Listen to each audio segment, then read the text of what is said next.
Hello guys, welcome to my channel again. I am Vishal, your farmer mentor. और आज हम क्या टॉपिक लेके आए? सबका फेवरेट, ह्यूमन इम्यूनोग्लोबुलिन का।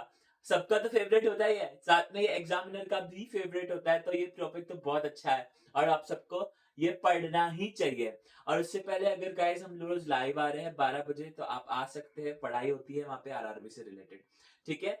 तो और गाइस, एक और चीज, अगर आपने सब्सक्राइब नहीं किया चैनल, तो अभी आप सब्सक्राइब कर सकते हैं। Let's begin. तो देखिए, मैंने इसमें टाइप्स में बांट रखा है, फिर कितना परसेंट है सीरम में वो बांट रखा है, लाइफ स्पैन यानी कितने डेज तक ये जो है इसका लाइफ स्पैन रहता है, और डिस्क्रिप्शन। इन चार पार्ट में मैंने इसको डिवाइड कर रखा है। अगर आपको ये लर्न नहीं होती है, तो ये एक एग्जाम में पूछा था, how many types of immunoglobulins are there. तो अगर आपको ऐसा पता नहीं चलता, तो आप एक ट्रिक से लर्न कर सकते हैं, GAMD, game D, game D से, ठीक है? आप ऐसे लर्न कर सकते हैं सिंपली। तो 5 टाइप हो जाएगा, GAMED। तो 5 टाइप्स ऐसे पूछा हुआ था ये एग्जाम में, तो मैंने इसलिए लिख दिया, ठीक है? अब आता है IgG। IgG हमारे जो है ना बॉडी में यानी सीरम में जो है सबसे ज्यादा परसेंट में होती है, 80% अप्रोक्स, ठीक है? और लाइफ स्पैन कितनी होती है? 23 डेज। अगर आपको याद हो, तो CRE3, एम CRE3 में ये क्वेश्चन पूछा गया था, 23 डेज वाला, ठीक है? तो ये बहुत इंपॉर्टेंट है, तो याद रखना, ये परसेंटेज भी आप पूछ सकते हैं, तो आपको ये क्लियर होना चाहिए। उसके बाद अगर डिस्क्रिप्शन में बात करें, तो आईजीजी ही सबसे पहले याद रखो। सबसे इंपॉर्टेंट क्वेश्चन यहां से आता है कि only antibody which can cross the placenta, मतलब यही एक ऐसी एंटीबॉडी है जो प्लेसेंटा को क्रॉस कर सकती है। तो ये याद रखना है, सबसे इंपॉर्टेंट। तो ये देखो, थर्ड में लिखा हुआ है मैंने। इसमें कैसी होती है? सिंगल चेन होती है। सिंगल चेन में आपको बता दो, आपने अगर एंटीबॉडी का स्ट्रक्चर पढ़ा होगा, तो वो वाई शेप का स्ट्रक्चर होता है, इस तरीके से। इस तरीके से हमारा वाई शेप का स्ट्रक्चर होता है, बिल्कुल इसी तरीके से वाई शेप का स्ट्रक्चर होता है। तो इसमें जो चेन होती है, वो यानी वाई चेन कितनी होगी? एक ही होगी, ठीक है? और ये किसके लिए रिस्पॉन्सिबल होता है? ह्यूमरल इम्यूनिटी के लिए।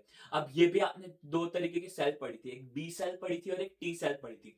B cell is responsible for the humoral immunity, और T cell is responsible for the cell mediated immunity. तो ये भी आपको याद होना चाहिए। तो ये बी सेल के लिए रिस्पॉन्सिबल होती है, ऐसे भी पूछ सकते हैं, ठीक है?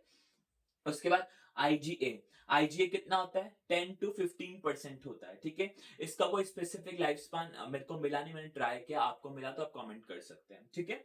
तो आईजीए का 10 to 15% होता है सिरम में, ठीक है? अब आईजीए का काम क्या होता है? आईजीए सबसे इंपॉर्टेंट, तो आपको याद रखना, जहां से क्वेश्चन आए हुए हैं, कि जब मदर का फर्स्ट मिल्क होता है, जिसको हम कोलेस्ट्रॉम कहते हैं इंग्लिश में, और हिंदी में शायद खीस कहते हैं, तो उसमें जो होता है आईजीए ही प्रेजेंट होता है। जो एंटीबॉडी प्रेजेंट होती है, जो कहते हैं ना कि माँ का मिल्क सबसे फर्स्ट वाला बहुत इंपॉर्टेंट होता है, उसमें इम्यूनिटी होती है, उसमें आईजीए ही होता है, ठीक है? फर्स्ट वाला। तो फिर ये प्रोटेक्ट बॉडी सर्फेसेस, यानी बॉडी सर्फेसेस को प्रोटेक्ट करके रखती है। तीसरा, ये बहुत इंपॉर्टेंट है, ये दोनों प्रश्न आएगा जो भी मैं बता रहा हूँ, ये सिक्रीटरी एंटीबॉडीज भी कहलाती है। क्यों ये सिक्रीटरीज कहलाती है? क्योंकि जहां पे भी सिक्रीशन होगा, याद रख लो, ट्रिक है एक तरीके से, जहां पे भी सिक्रीशन होगा, जैसे टीयर का सिक्रीशन होता है, तो टीयर में प्रेजेंट है। सलाइवा का सिक्रीशन होता है, तो सलाइवा में प्रेजेंट है। स्वेट का सिक्रीशन होता है, तो स्वेट में प्रेजेंट है। ऐसे आप याद कर सकते हो सिक्रीटरी, इसलिए इसको सिक्रीटरी एंटीबॉडीज भी कहते हैं, ठीक है? उसके बाद बात करें एम से, आईजीएम। आईजीएम 5 to 10% होती है ये हमारे सिरम में, ठीक है?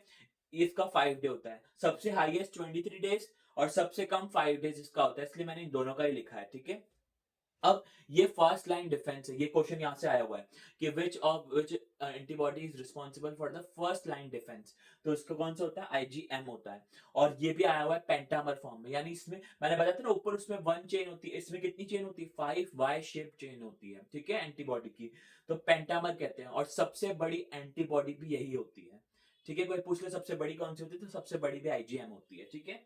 अब बात करते हैं आईजीई। ये कितनी होती है? सबसे कम। इन पांचों में से सबसे कम कौन सी होती है? आईजीई होती है। ये भी पूछ सकते हैं, सिरम में कॉन्सेंट्रेशन सबसे कम किसका होता है? तो आईजीई का होता है। अब ये किसके लिए होती है हमारी? आपको पता भी होगा, एलर्जी के लिए। सबसे इंपॉर्टेंट और सबसे रिपीटेटिव क्वेश्चन यहीं से आता है, आईजीई से, कि एलर्जी के लिए कौन सी एंटीबॉडी रिस्पॉन्सिबल होती है? तो ये आईजीई ही होती है। और ये कैसी होती है? मोनोमर के फॉर्म में, यानी इसमें भी कितना होंगे? एक ही वाई चेन होगी, ठीक है? उसके बाद बात करते हैं आईजीडी। आईजीडी हमारा 0.2% होती है, सबसे कम देखो आईजीई है 0.1% अप्रोक्सीमेटली, ये 0.2 होती है अप्रोक्सीमेटली, ठीक है? फिर आता है ये कहाँ पे होती है, ये पूछा हुआ है बी सेल रिसेप्टर पे कौन काम करती है। मैं रिसेप्टर का सेल नहीं, सेल अपन ने ऊपर पढ़ी थी। बी सेल रिसेप्टर पे कौन काम करती है, आईजीडी करती है। ये भी मोनोमेरिक फॉर्म में होती है, यानी एक ही वाई चेन होगी और इनेट इम्यूनिटी के लिए रिस्पॉन्सिबल होती है। अब मैं बता दूं इनेट इम्यूनिटी क्या होती है, जो हमें बर्थ से ही मिलती है, और एक्वायर्ड इम्यूनिटी क्या होती है, जो हमें बर्थ के बाद मिलती है। तो ये याद रखना इनेट मतलब क्या होता है, करेक्ट। अब हम बात करते हैं नोट की। नोट मैंने ऐसे ही डाला था क्योंकि आता है इंपॉर्टेंट, तो मैंने सोचा था क्या नोट में दूं, तो इस बार मैंने कुछ इंपॉर्टेंट ही लिख दिया है, 2 पॉइंट। एसिडिक डाई और बेसिक डाई, ठीक है। तो एसिडिक डाइज हमने पढ़ा था जो कलर देने के लिए रिस्पॉन्सिबल होते थे। एसिडिक डाई को कैसे याद रखना, एनायनिक नेचर की होती है, नेगेटिव नेचर की होती है। और बेसिक डाई कैसे होती है, कैटायनिक नेचर की होती है, करेक्ट। अब जो हम बात करें एसिडिक के एग्जांपल्स होते हैं, पिक्रिक एसिड, ठीक है, ये पूछा हुआ है। एसिड फ्यूशन ये भी पूछा हुआ है, और इयोसिन भी पूछा हुआ है, तीनों के तीनों पूछे हुए हैं एसिडिक डाई में। बेसिक डाई में कैटायनिक होता है, आपको पता है, अभी बता दिया। तो इसमें कौन से होते हैं, मिथाइलिन ब्लू। फिर आता है हमारा क्रिस्टल वॉयलेट, और क्रिस्टल वॉयलेट के बाद सेफ्रोनिन, जो हम पिंक कलर का होता है, जो हम लेबोरेटरीज में यूज करते हैं, रेड और पिंक कलर का, ठीक है। अगर गाइस ये वीडियो यूजफुल लगी हो, ये ट्रिक्स और जो छोटी मोटी ट्रिक्स बताई है वो यूजफुल लगी हो, तो please like share and subscribe. Thank you.